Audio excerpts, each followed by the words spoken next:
El tema es la crisis y los medios. Y yo no sé si la intención de Joaquín era que hablásemos del reflejo de la crisis en los medios. Porque también yo creo que es importante hablar de la crisis en los medios, es decir, la crisis económica en los medios. Y yo quisiera decir desde ese punto de vista que la situación ha evolucionado bastante. Para los que estamos siguiendo los foros desde el principio, desde el 2001 al 2008, podemos observar una serie de cambios importantes en esta cuestión de los medios. Primera observación, el contexto político, hablando de América Latina en particular, el contexto político ya no es en absoluto el mismo, evidentemente. Es decir, estamos en un contexto en el que una serie de gobiernos de progreso han sido democráticamente elegidos y están llevando a cabo en varios países de América Latina, una decena de países de América Latina, una política que en los medios está teniendo también incidencia. Por consiguiente, ese mismo contexto ya es un cambio que hay que subrayar y que en cierta medida es un cambio positivo para la cuestión mediática. Nosotros aquí en el primer Foro Social Mundial habíamos tenido colectivamente un discurso muy alarmista sobre la situación de los medios, un discurso muy pesimista sobre la situación de los medios, hablando de los grandes grupos mediáticos dominantes que nos asfixiaban, hablando de la dominación mediática, hablando de la dictadura mediática, etc. Yo creo que desde ese punto de vista se ha avanzado. Los medios alternativos, los medios libres, se han desarrollado enormemente en América Latina. Las radios comunitarias, las televisiones comunitarias han recibido ayuda estatal, ayuda de los gobiernos regionales, nacionales. Se ha desarrollado una reflexión sobre el servicio público de la televisión en muchos países donde los medios estaban absolutamente dominados por el capital privado, eran medios privados. Hoy día en muchos países hay ahora un servicio público de los medios, hay televisiones públicas, hay radios públicas, ahora empieza a haber periódicos, más que públicos, periódicos de gobiernos progresistas. Es decir, una parte importante de este debate, de esta confrontación, medios privados contra medios públicos, también en ese sector los medios privados han visto su poderío reducirse, debilitarse. Los grandes grupos mediáticos en general están hoy debilitados por la crisis. Uno de los análisis que nosotros hacíamos era que bajo el neoliberalismo la esfera social estaba dominada por el poder financiero. Y no solo por el poder financiero, sino por el poder financiero aliado, como una especie de duopolio, aliado al poder mediático. Y esa alianza, poder financiero, poder económico financiero, más poder mediático, dominaba la sociedad y controlaba el poder político. Pero hoy, primero, con la crisis que estamos viviendo, la crisis económica, el neoliberalismo como teoría se ve golpeada, en mi opinión, golpeada a muerte. Es una teoría que se hunde ante nuestros ojos. Y el poder mediático, curiosamente, el poder de esos grandes grupos mediáticos, está igualmente debilitándose ante nuestros ojos. en particular el poder mediático de la prensa escrita. En muchos países, todos los grandes periódicos de prensa escrita de pago están sufriendo enormemente. Hay un mundo entre lo que era la prensa escrita en el 2001, cuando empezaron los foros, y lo que es hoy. Acabamos de ver, finalmente, a un mexicano comprando una parte importante del New York Times. Acabamos de ver a un ruso comprando por 2 euros, por $2, el Evening Star en Inglaterra. ¿Sabe? El Chicago Tribune, el periódico en el que escribía Hemingway, está en quiebra. Decenas de grandes periódicos en el mundo están hoy perdiendo dinero. El País está en crisis. El Le Monde está también en crisis. Los grandes periódicos de prensa escrita de pago están sufriendo, y están sufriendo en tanto precisamente que modelo económico, por haber apostado precisamente por esa alianza del poder financiero. Por consiguiente, nos encontramos en una situación en que los medios que eran tan dominantes dominan menos. Por otra parte, además, el desarrollo en estos últimos 8 años de Internet, el desarrollo de la comunicación alternativa vía Internet, la participación masiva de la ciudadanía en el seno de los propios medios, mediante blogs, mediante participación de información, mediante participación de fotografías o de vídeos, está demostrando que hay una participación popular importante y a la vez debilitando el tipo de periodismo que se ha hecho hasta ahora.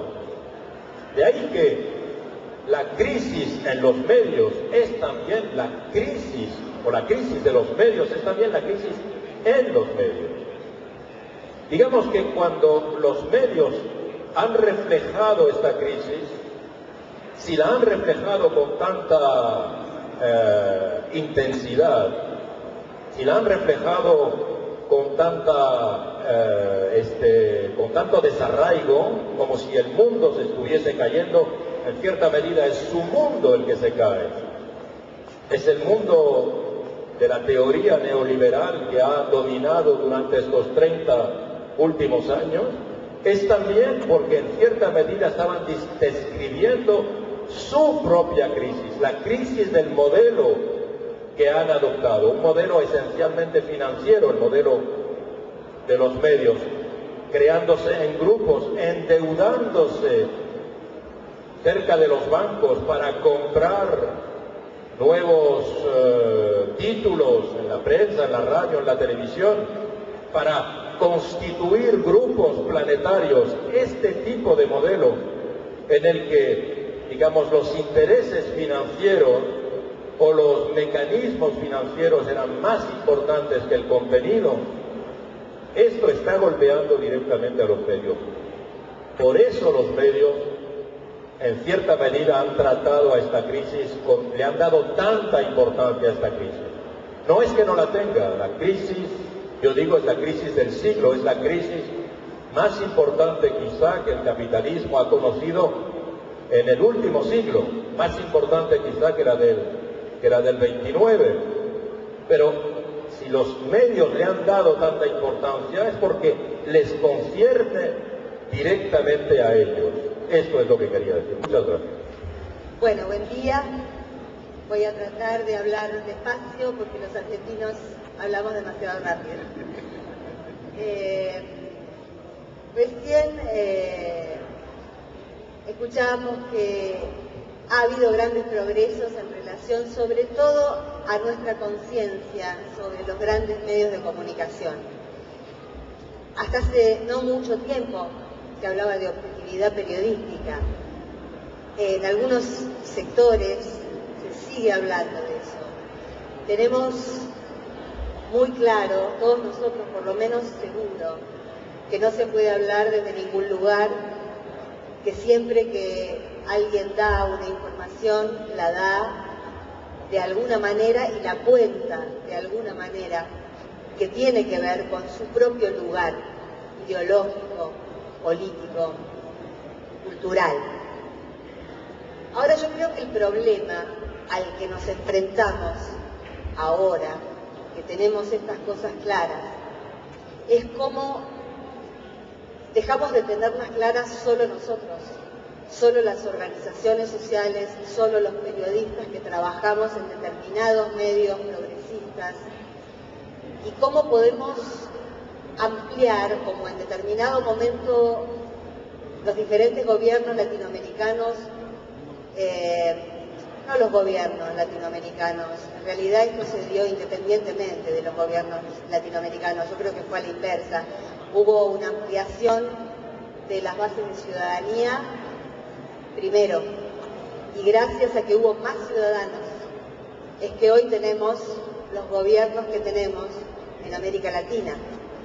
Pero en cada país y con sus respectivas modalidades nos encontramos frente a la gran resistencia, especialmente de las clases medias, no solo de las clases dominantes, que bueno, están defendiendo sus propios intereses y en ese sentido se entiende lo que están haciendo.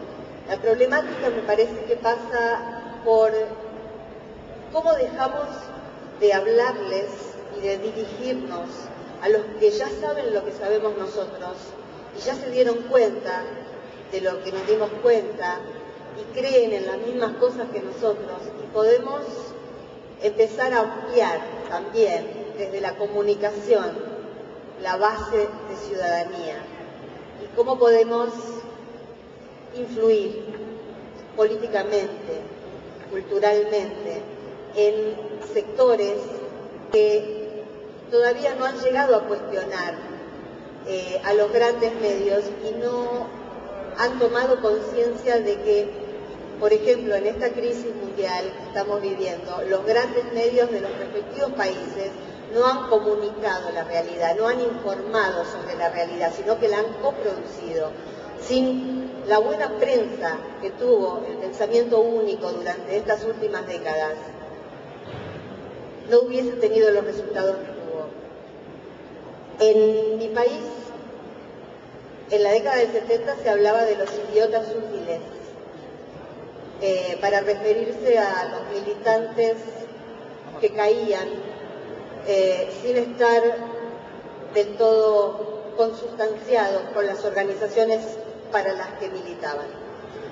Desde hace, yo creo que 20 años, 30 años, nuestras burguesías, nuestras pequeñas burguesías, se han transformado en los idiotas útiles de la derecha y sostienen y creen en lo que los grandes medios les dicen. Hay una cuestión que me parece importante. Yo trabajo hace 20 años en Página 12, que es un diario que respeto y quiero mucho, pero mi ser no se identifica con el medio en el que trabajo. Prácticamente el medio en el que uno trabaja es, con suerte, una elección, pero muchas veces un accidente para los periodistas. Somos muy pocos los periodistas que podemos elegir dónde trabajar. Gran parte de los periodistas trabajan donde pueden.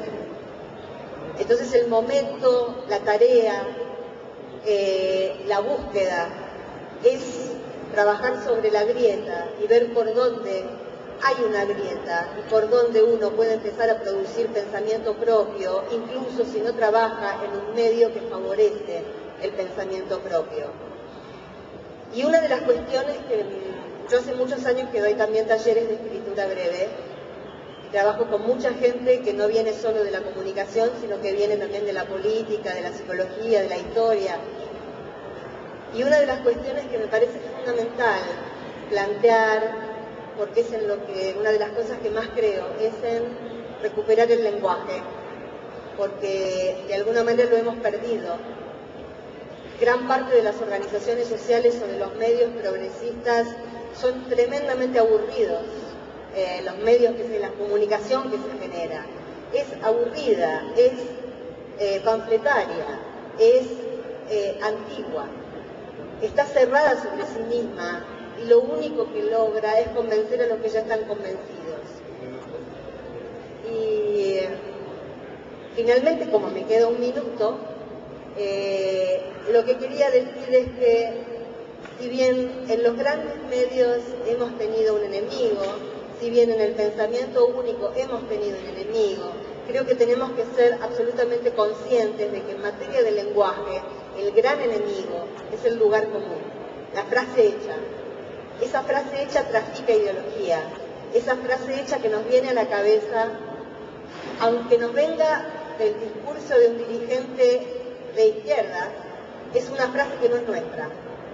Entonces, el camino más viable, me parece, y más seductor en la comunicación es cuidar el lenguaje, cuidar el propio lenguaje, revisarlo, para que no nos sea expropiada esa palabra, porque cada uno de nosotros habla en un idioma madre, pero es muy poca esa porción del idioma que es realmente nuestra, propia, donde hay pensamiento puro.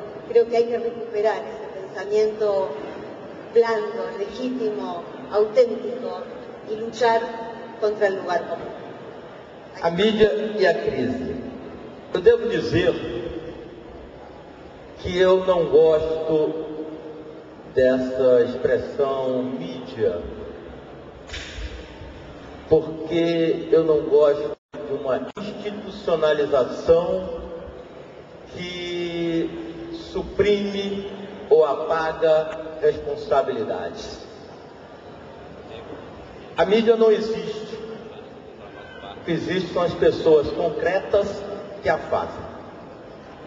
O que existe são os profissionais, os jornalistas, os editores, os diretores, os secretários de redação que a fazem.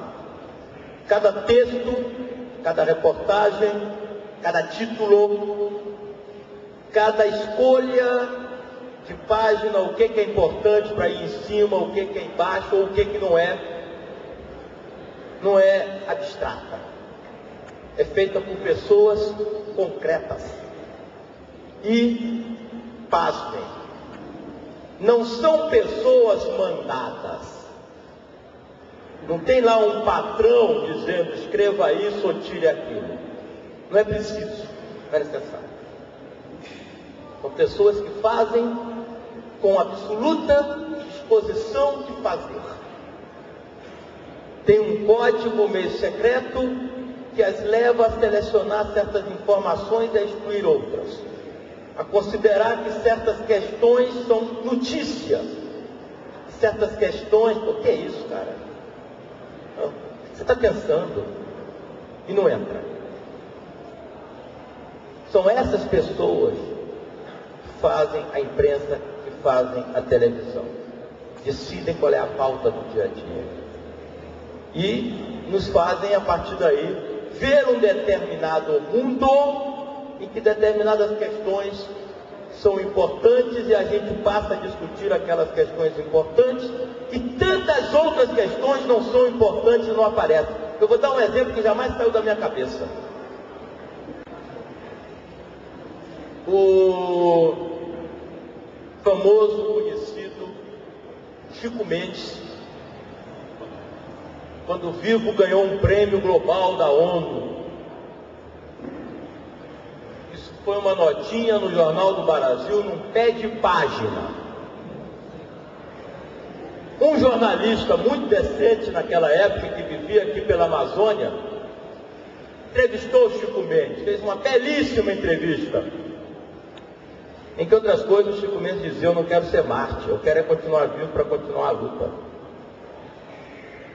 Essa belíssima entrevista foi mandada para o editor do Jornal do Brasil, que não achou muito importante publicar, botou na gaveta, esperando uma oportunidade. A oportunidade veio, depois que mataram o Chico Mendes, ele publica na primeira página. Publicamos a última entrevista do Chico Mendes quando viu. É assim que ele se comporta. Não é o Jornal do Brasil que fez isso. É o cara que estava lá, que tem nome e sobrenome. Fez isso. E assim nos poupa milhares de informações e as mobilizações necessárias, muitas vezes necessárias. Assim nos impede o real debate das questões da sociedade. Essa crise que está aí, essa crise é uma crise anunciada. Pouco tempo atrás eu li uma bela matéria num jornal chamado Valor. Simplesmente um repórter descobre como uma pessoa que não podia se endividar a fim de vida, hipoteca sua casa. Essa hipoteca vira um papel que passa a compor um fundo. Essa pessoa que hipotecou a casa não pagou, mas esse fundo começa a girar. Um belo dia a casa cai, a casa real e o fundo. Isso não aconteceu ontem, agora é que o repórter descobriu. Mas não. Tenha paciência, tá? Tenha paciência. Isso está acontecendo há 5 anos, há 6 anos, há 10 anos. E o repórter não descobriu há 6 anos atrás. Olha, essa casa vai cair. Depois que a casa caiu, depois que a crise aconteceu e nós pagamos. É essa estrutura que precisa ser descrita, denunciada, acusada. Não algo assim hipotético, em tese, conceitual, algo concreto. São as pessoas concretas que fazem e elas é que são responsáveis pelo que há de notícia ou pelo que não há de notícia. Qual é a manchete que está por aí? Gastos públicos estão sustentando o fórum.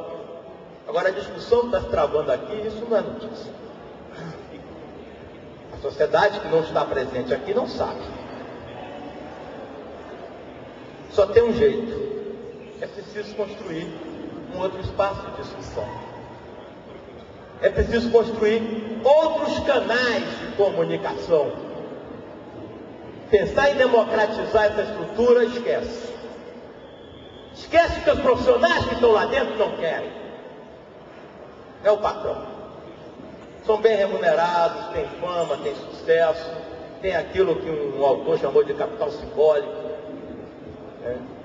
No querem. Pero incluso los políticos se han dado cuenta de que los medios de comunicación, más que vehiculizar el mensaje entre gobernantes y ciudadanos, lo que hacen es que lo interceptan y lo manipulan.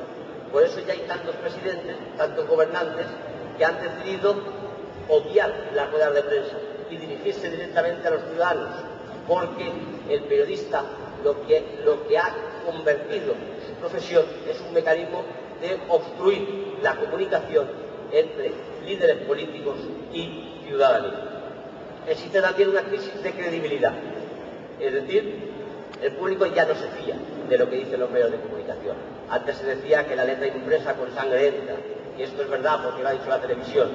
Ya los hombres y mujeres de la calle saben que son víctimas constantes de engaños, de manipulaciones por los medios de comunicación. Ya no existe, ya no nos creemos, no nos fiamos de los medios de comunicación.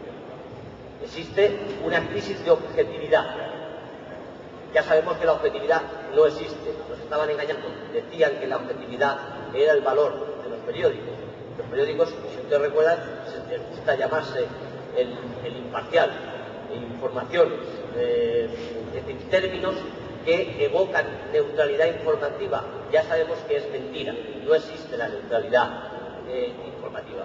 Existe la honestidad, la veracidad, la pluralidad, pero no la neutralidad ni la objetividad. El mito de la objetividad periodística con el que estuvieron décadas engañándonos se ha caído, y con él la autoridad que tenían los grandes medios de comunicación. Y esa sería la siguiente crisis, la crisis de autoridad. Ya las nuevas tecnologías e Internet, lo han dicho mis compañeros, han creado toda una pulsión ciudadana, toda una luz de participación ciudadana en la comunicación. Medios alternativos, blogs, páginas web de organizaciones sociales que ya transmiten su información sin pasar por los medios de comunicación. Ya nos hemos dado cuenta de que no necesitamos leer el periódico para ver una denuncia de derechos humanos. Es más, es posible que nos la tergiversen. Nos vamos a la página web de la Organización de Derechos Humanos y vemos la exacta denuncia de esa organización. Y una última, que es la crisis de la información. La dinámica de los medios de comunicación impide profundizar, impide incluir los elementos de contexto para comprender lo que sucede. Un ejemplo es el conflicto palestino-israelí. Todos los días asistimos a noticias sobre el conflicto palestino-israelí y el ciudadano no entiende nada de en qué consiste el conflicto palestino-israelí. Han conseguido estar todos los días aparentemente informando de algo para lograr que no comprendamos nada, ¿no? Ese es el modelo que ellos han creado. No quieren que comprendamos nada, quieren que creamos que nos estamos informando, que es algo muy diferente. Termino ya, y es ¿qué hacer? ¿Cuáles son las alternativas que nos planteamos? Y termino rapidísimamente. Evidentemente, creo que hace falta el desarrollo de los medios alternativos, todos estamos aquí por eso. Tenemos que mejorar, tenemos que formarnos y tenemos que ser mucho mejores. Tenemos que exigir a los estados que se impliquen con recursos, con ayudas y con capacitación en los medios alternativos. En este momento todos sabemos que para que haya una sanidad verdaderamente accesible y justa, o haya una educación justa, hace falta el Estado, ¿no? Todos entendemos que un ciudadano, un indigente que tenga un problema cardíaco solamente será asistido médicamente si el Estado lo preocupa. Las empresas privadas nunca le van a atender en un hospital privado. Y la educación a un niño que no tenga recursos, o el Estado le educa o nunca será educado. Pues es lo mismo en información. O el Estado se implica con sus recursos o nunca habrá una verdadera información democrática y participativa. Nunca existirá por parte del modelo dominante empresarial, comercial, una información verdaderamente plural y democrática. Tenemos que tener claro. Y termino. Los medios alternativos debemos además de pensar otra cosa. No queremos seguir siendo alternativos. Somos los legítimos representantes de la sociedad civil. Somos los encauzadores de la participación y la democracia. Somos verdaderamente la democracia en información. Queremos ser los hegemónicos. Queremos desplazar a los grandes medios. No queremos ser marginales. No queremos ser minoritarios. No queremos ser ese testimonio que representa y que les sirve para presentar la libertad de expresión. Y la libertad de expresión será una realidad cuando dejemos de ser marginales y verdaderamente los participativos, los democráticos, los libres y los alternativos seamos los hegemónicos. Bem, boa tarde a todos.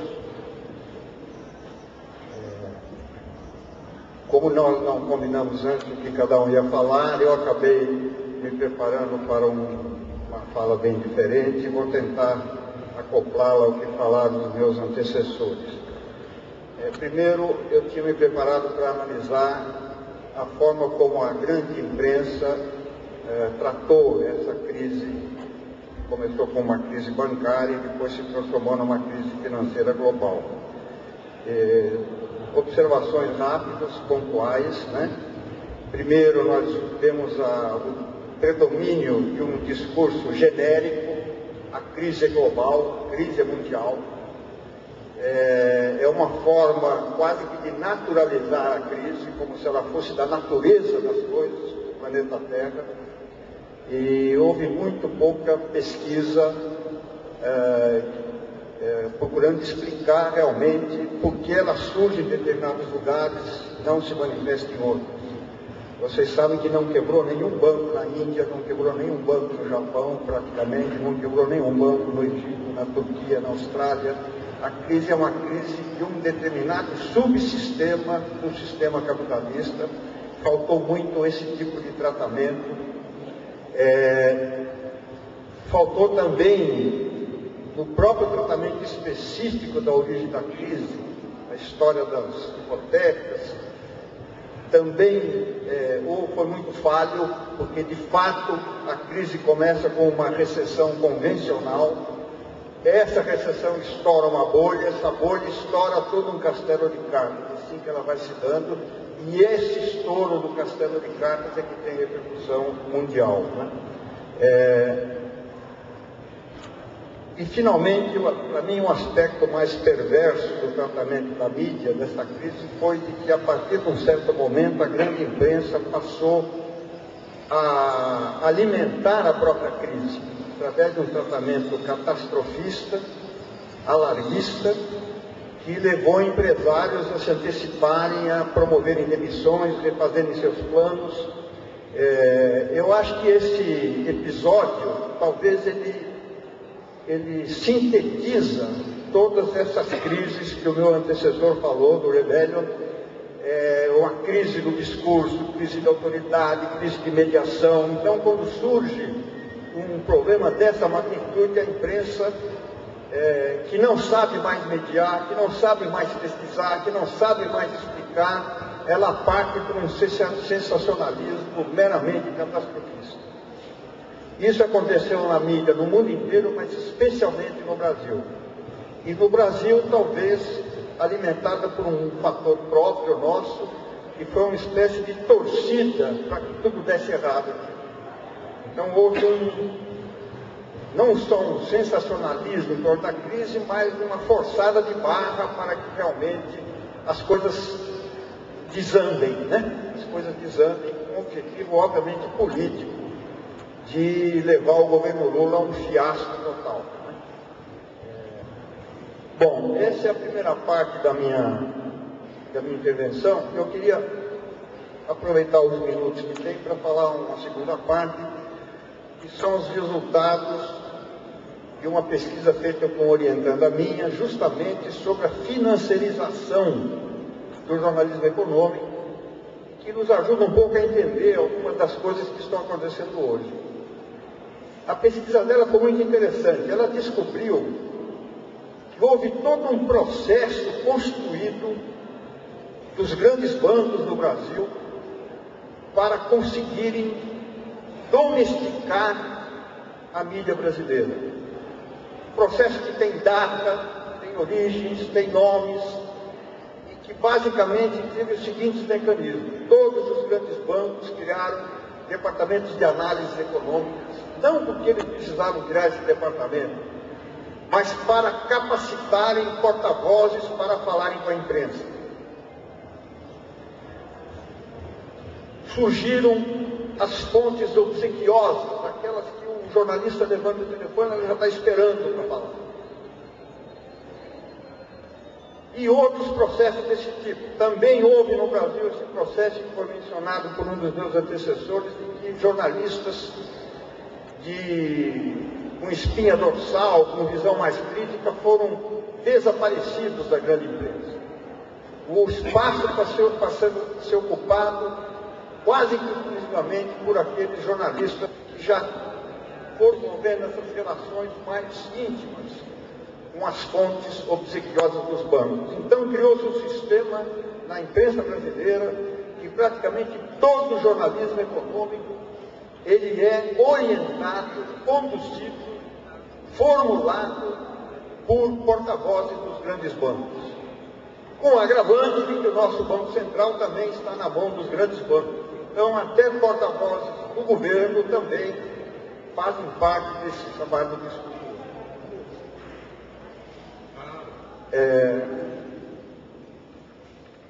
Quando surge a crise, o que fazem esses jornalistas e essas fontes? Tentam direcionar o próprio tratamento da crise, né? O que acaba não se sustentando. Mas até hoje, o que nós vemos nos jornais brasileiros é uma situação escandalosa na qual alguns dos grandes especuladores do capital financeiro, os grandes jogadores desse cassino internacional, são os que estão comentando a crise e dizendo: precisa fazer isso, precisa fazer aquilo, e o governo está errado, o governo não sei o quê. Essa é a situação da crise na imprensa brasileira. E queria terminar com uma última observação. Eu tentei acompanhar o melhor possível essa crise, porque eu tive a percepção de que era um desses acontecimentos que ocorrem uma vez na vida da gente, não ocorre duas vezes. Mergulhei na mídia mundial e, curiosamente, a minha conclusão é que o melhor tratamento da crise foi da mídia americana. articulistas da grande imprensa americana, naquela linguagem cruel que às vezes eles têm, foram direto ao ponto, acusaram a jogatina, acusaram as omissões, acusaram o conluio, foram as origens políticas do modelo, coisa que poucos jornalistas fizeram aqui no Brasil, mostrou como o carnaval das hipotecas estava ligado a um modelo de sociedade, a sociedade em que cada pessoa tinha que ser dono da sua casa, da sua garagem com 2 carros, dono de ações na bolsa. Cada ser humano ia ser transformado num mini capitalista deste modelo neoliberal. E é por esse motivo que a crise das hipotecas estoura justamente nos 2 países que adotaram esse modelo, Estados Unidos e Grã-Bretanha. Na Grã-Bretanha, a Madame Thatcher criou um programa para transformar as residências de propriedade pública, que são os council houses, que eram mais ou menos 40% das residências na Inglaterra, pertenciam às prefeituras. E as pessoas pagavam uma pequena taxa de aluguel. Ela fez um programa para eliminar esta propriedade pública das residências, transformá-las todas em propriedade privada.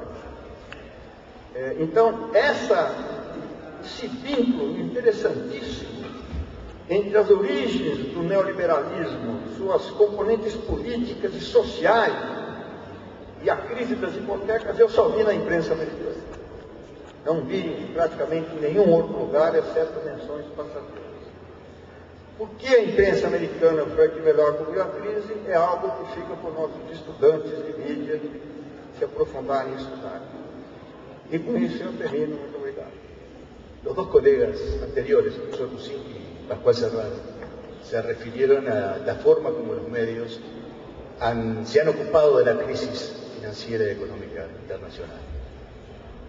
Y yo creo que sin duda la crisis nos plantea a quienes trabajamos en los medios desafíos culturales y políticos muy grandes, porque ha habido un intento muy claro de minimizar, no el volumen, la dimensión de la crisis, pero sí sus responsabilidades y sus causas. Se nos ha planteado, así como Serrano decía, se han eliminado a los analistas críticos de los medios de comunicación. También, increíblemente, nos han vuelto a proponer a los mismos analistas que durante años nos teorizaron el neoliberalismo como el modelo perfecto para la sociedad. Esos mismos analistas ahora nos explican lo que va a pasar con la salida de la crisis y cuáles son los mejores caminos para resolverla. Y se nos plantea que la crisis se va a resolver con algunas pequeñas correcciones, que fue producto del exceso de algunos ejecutivos y poca cosa más, y se oculta el dato de fondo que esta crisis representa el fracaso rotundo y definitivo de un modelo económico que ha imperado en el mundo por más de 20 años y que de aquí hay que salir con modelos nuevos si se quiere lograr una salida real de la crisis económica. Entonces, a los medios que responden a este mundo alternativo que se reúne en este Foro Social Mundial, nos corresponde una tarea cultural y política muy grande de difusión, de esclarecimiento, de confrontación de estos teóricos del neoliberalismo con sus dichos anteriores y con la realidad actual, y de promoción de la gente que había adelantado y previsto cómo se iban a dar los hechos a nivel económico mundial.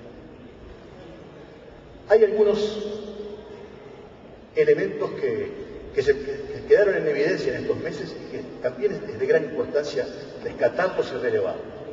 El primero es que cuando se quiere hay dinero.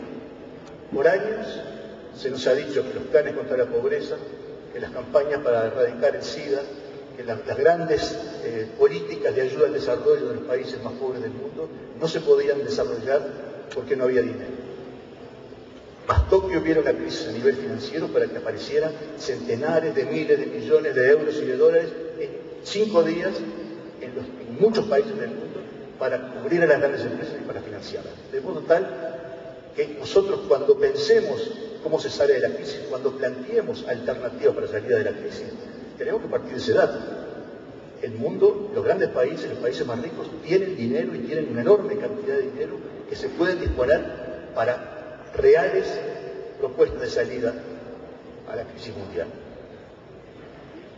Y yo creo que el desarrollo sostenible tiene que ser el eje de todas las propuestas para un nuevo paradigma de desarrollo para la humanidad.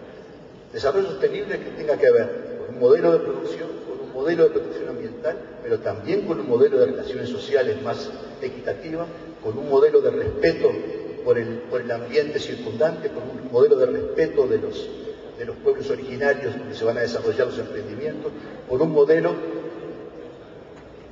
que respete también el entorno paisajístico de los lugares, un modelo que respete las tradiciones culturales. Y creo que están todas las condiciones para pelear una salida de la crisis sobre pautas totalmente nuevas. Esa tiene que ser nuestra tarea y nuestra batalla. Ahora, llegamos al momento de tener que dar esa batalla y nos encontramos con todos los temas que se plantearon en el debate de la mañana más temprano. El modelo de la hegemonía de los grandes medios en nuestra región, la dificultad de los medios alternativos para llegar al gran público. Y aquí tenemos, yo quiero decir dos cosas porque el tiempo es muy corto, dos cosas que me parecen que son esenciales. Se habló mucho del desarrollo de medios nuevos, de los medios libres. Tiene una enorme importancia, pero tenemos que hacer hincapié en dos elementos esenciales. El primero es la profesionalización. No se puede dar la batalla contra la hegemonía cultural y política de los grandes medios actualmente hegemónicos si no se parte de la base de medios y de periodistas profesionales que manejen muy bien las técnicas y que sean capaces, por lo tanto, de expresar sus contenidos y de usar las herramientas con la propiedad que se necesita. Segundo, tenemos que disponernos, aspirar por lo menos como objetivo a pelear en la cancha grande, a disputar la hegemonía real, a no conformarnos con disputar los pequeños espacios marginales. ¿Sí? Yo creo realmente que con todo lo importante que tiene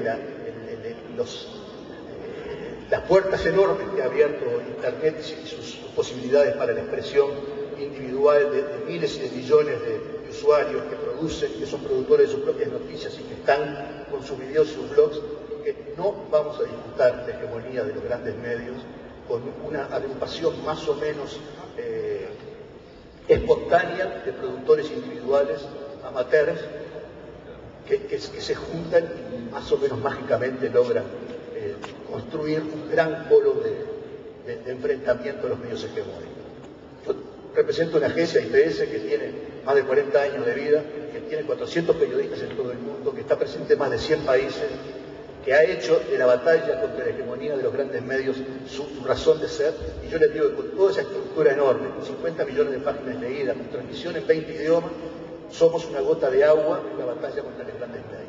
Se necesita mucho más que la buena voluntad de un grupo grande de gente para poder enfrentar la hegemonía de los medios. Necesita construir medios alternativos realmente potentes, estructurados, con fuerza para generar contenidos, para pelear la definición de la agenda, como decía el profesor más temprano, porque eso es lo esencial. Nosotros podemos tener todas las herramientas en la mano. Si no tenemos los contenidos, no tenemos nada. Si nosotros no somos capaces de colocar una agenda alternativa que se proponga como agenda real, hegemónica a los otros medios, nosotros no vamos a construir nunca una alternativa real. Y cuando los grandes medios ocultan o tergiversan muy flagrantemente la verdad, la agenda alternativa se abre paso y es relativamente más sencillo de colocar. Esta mañana se mencionaba el reciente caso del bombardeo en Gaza y de invasión en Gaza. La información que se dio por los grandes medios fue tan terriblemente sesgada y parcial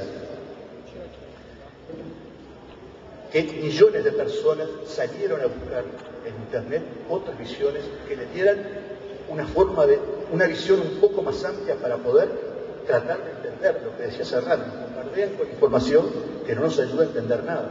La gente, cuando siente esa necesidad, la va a buscar. Y ahí tenemos que estar con creación de contenidos que realmente sirvan para O grosso das corporações midiáticas é culpado pela crise existente, é culpado pela crise que está aí. o grosso das corporações midiáticas, raras exceções,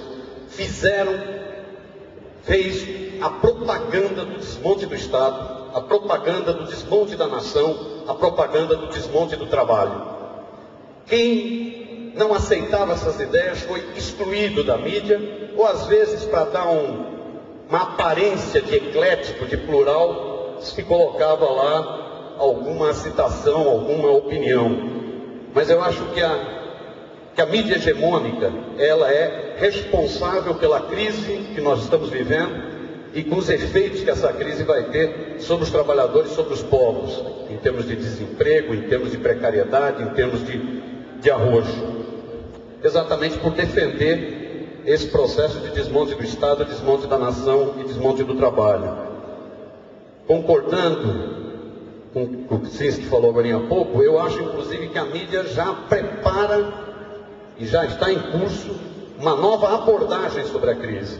Naomi Klein acabou de soltar um livro chamado O Capitalismo do Desastre, o Choque de Terror, onde o capital ele sempre se aproveita das próprias crises para criar pânico e aprofundar o processo de concentração e espoliação. Eu acho que nós estamos vivendo um certo choque do terror. A mídia hegemônica, com raras exceções, está criando um clima de pânico para poder justificar coisas do tipo demissões na GM, demissões na Vale. Ou seja, ela aproveita, da mesma forma como aproveitou o tsunami para construir resorts de luxo, da mesma forma como aproveitou o Katrina para expulsar a população, ela aproveita a crise do capital hoje para tomar medidas de ajuste ainda mais duros, de precarização do trabalho, de desmonte do Estado. Que é um perigo, eu acho que é o discurso que está se construindo, né?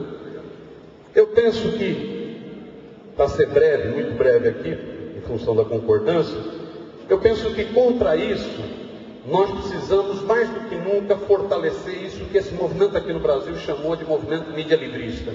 Poderia ter adotado outro nome, adotou esse nome, né? Eu acho que nós temos que fortalecer cada vez mais esse movimento.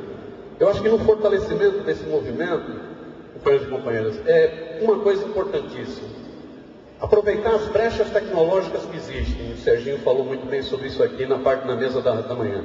Existe muita brecha tecnológica e que a gente pode e deve aproveitar. Nesse sentido, que floresçam mil flores, que a gente tenha muitos blogs, muitos sites, muitas iniciativas nas comunidades, né? Porque isso permite que mais vozes falem e permite atingir audiências maiores. Agora, por outro lado, eu penso também que a gente não pode cair numa visão de deixa florescer, que isso por si só resolve. Eu acho que nós não podemos nos contentar com a pequenez. Nós temos que disputar a hegemonia, não é para fazer para gosto próprio. Nós temos que disputar a hegemonia. Nesse sentido, além de florescer mil flores, eu acho que nós temos que fazer um esforço grande para criar sinergia entre essas várias iniciativas, respeitando a diversidade, respeitando os pontos de vista, mas criar sinergia, ver mecanismos que nos permitam falar para mais gente. Nós não podemos nos contentar com a pequenez. Não podemos. Então, que permitam de fato a gente falar para mais gente. Nesse sentido, eu acho que é fundamental a gente continuar esse esforço, que é um esforço que esbarra em concepções diferenciadas, que esbarra em vários problemas organizativos e estruturais, continuar esse grande esforço de construir o Fórum de Mídia Livre no Brasil. Eu acho que o Rio de Janeiro aprovou uma plataforma que nós devíamos fazer todo empenho para realizá-la. O Rio de Janeiro aprovou que todos os estados deveriam realizar os seus encontros de mídia livre. Todos os estados. Juntar todas as experiências, juntar todas as pessoas que estão falando. Eu acho que nós devíamos tentar construir esses encontros estaduais. O Fórum do Rio de Janeiro aprovou que nós temos que fazer a disputa com o Estado. Porque se nós não fizermos, em 2007, só de publicidade oficial foi 1 bilhão e 73 milhões de reais. Para Veja, para Globo, para Folha, para Estadão, ou seja, para alimentar cobra. Alimentar cobra. nós precisamos fazer a disputa, esse dinheiro é nosso. E o Fórum do Rio de Janeiro aprovou pressões políticas para viabilizar isso, para lutar por isso. Eu acho que o encontro do Rio de Janeiro, da UFRJ, aprovou medidas no sentido de, na pressão do Estado, fomentar o medialivrismo. Acho que essa iniciativa do MINC é muito positiva dos pontos de mídia livre. O que eu estou querendo insistir aqui, com todas as nossas dificuldades e mesmo diferenças, nós devíamos, eu acho que esse é um esforço de todos nós, porque isso é descentralizado, nós devíamos prosseguir no esforço de construção do Fórum de Mídia Livre no Brasil. Acho mais do que isso, essa experiência aqui, uma experiência que esbarrou em inúmeros obstáculos, mas ela mostra que nós temos muitos veículos dando contribuição para o espírito crítico, muitos veículos fazendo esse papel contra-hegemônico no mundo, né? Nós somos leitores assíduos do La Jornada, do Rebelião, do Página 12, somos leitores assíduos do Le Monde, né? Eu acho que nós podemos tentar, vamos ver os passos, mas nós podemos tentar articular isso que Palhares vai tratar mais, é uma ideia que ele vem acalentando, que eu acho muito interessante. Nós devíamos procurar mecanismos de, fortalecendo o Fórum de Mídia Livre no Brasil, garantir a construção de uma articulação mundial em defesa do medialivrismo. É isso, ponto final. La crisis del modelo de desarrollo y la crisis de los medios de comunicación van de la mano. La crisis ha afectado profundamente la lógica y la naturaleza del funcionamiento de los medios, pero no se circunscribe exclusivamente a ella. Los medios de comunicación antes de esta crisis vivían ya una propia que me parece que es necesario explicar. Estamos hablando de una crisis múltiple y profunda en donde lo nuevo todavía no acaba de nacer y lo viejo no acaba de morir.